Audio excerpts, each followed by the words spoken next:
A movie that no one has heard about just broke the world record. Well, at least no one in the West has heard about it. Guys, it's really so cool. It is such a good movie. If you haven't seen it yet, go watch Ne Zha 2. I think it's now in IMAX, which is incredible. Like, I'm gonna go again because the graphics were insane. Also, I thought it was totally hilarious and really heartwarming. Like, it made me cry. If you like the Avatar series, you will like this movie. But there are some parts of the story that have more of an impact if you know the Chinese legends behind them. But I went in without even seeing the prequel and I loved it. They made the story so that anyone could get into it, but there's definitely a lot more beneath the surface. You can watch Ne Zha 1 for free on YouTube. It's really a cool movie, but it is really just the warm up for the sequel, which is insane, honestly. Now, this is the part of the video that's gonna have spoilers. Save this video for later if you don't want to hear the spoilers until after you watch the movie, but honestly, it's just such a cool story. So this movie is definitely an allegory. That means a collection of metaphors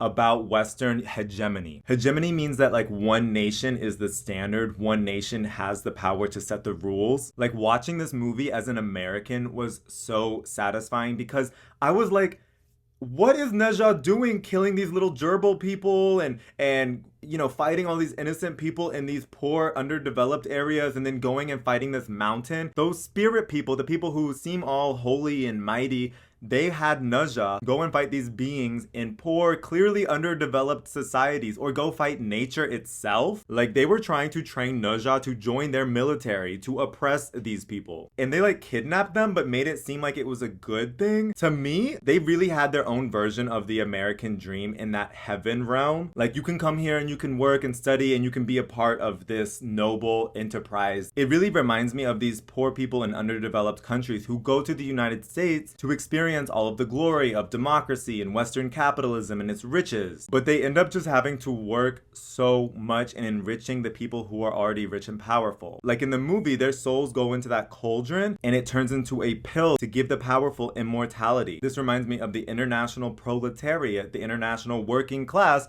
who slave away to have their profits extracted from their labor and given to the rich and powerful capitalists at the top. I was really conflicted watching this movie because it felt kind of off-putting and evil. So when the truth came to light and you found out what they were really doing, oh my god, I'm such a fan of this movie. There were a lot of subtle metaphors too, like the heavenly temple looked kind of like the Pentagon, which is the United States military headquarters. And by the end of the movie, you realize that heaven was really a military base. Like, everybody was a soldier. It was so weird. And I personally love that the protagonist was considered to be ugly, and all of the disgusting, off-putting, uncivilized monsters who were considered to be the bad guys came together and united to fight off the real bad guys. The United States is a very image-oriented society. I'm saying that as someone who experienced a lot of privilege because of the way I look, but I'm here to tell you it's not worth it. This superficial way of judging people based on their outer appearance instead of their character,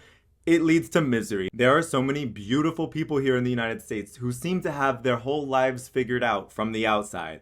And they truly hate themselves. They truly hate their lives. That's why even rich people here turn to drugs to numb the pain. I loved how spunky and human and imperfect all of the characters in the story were. And oh my god, the mom was such a good character. Oh my god, my heart. The parents' love was such a beautiful part of the story. Oh, I'm gonna cry thinking about it. It was such a breath of fresh air. I can't wait to see it in IMAX.